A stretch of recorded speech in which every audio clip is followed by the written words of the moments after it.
Hello, in this video, we're going to be learning about two new concepts in coding. Every couple videos, I want to introduce some new concepts to make your code both readable and more efficient. By implementing these concepts into your programs, you can hopefully make other people and yourself in the future be able to read and understand your programs better. So without further ado, let's jump into it. We're using our program from our previous video for the RGB LED, and we're going to tweak this to make it both more efficient and also more readable. So the first thing we'll change is, as you can see over here, we have defined the red pin as 1, the green pin as 2, and the blue pin as 3, so that anywhere in the program red pin or green pin or blue pin is mentioned, it will be 1, 2, or 3.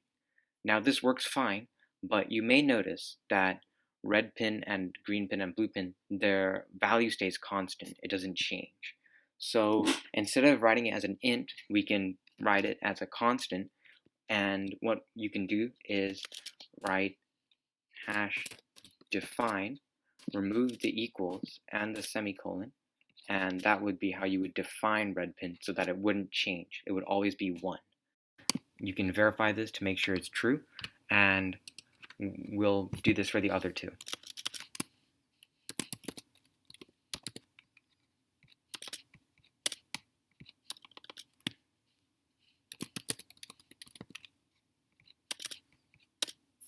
There you go.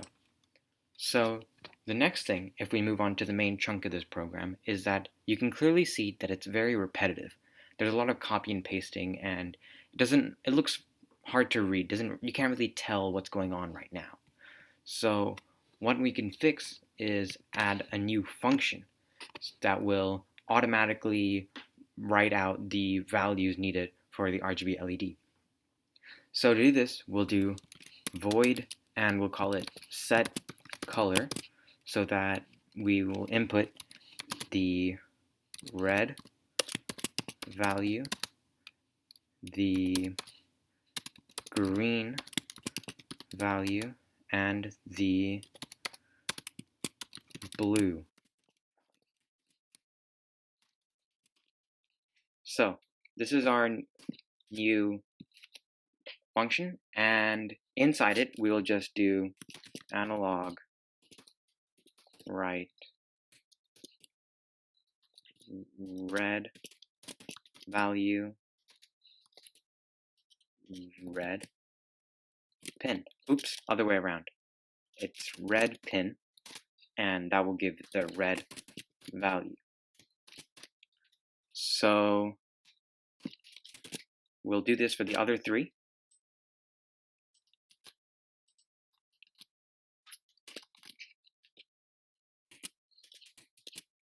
And it'll just be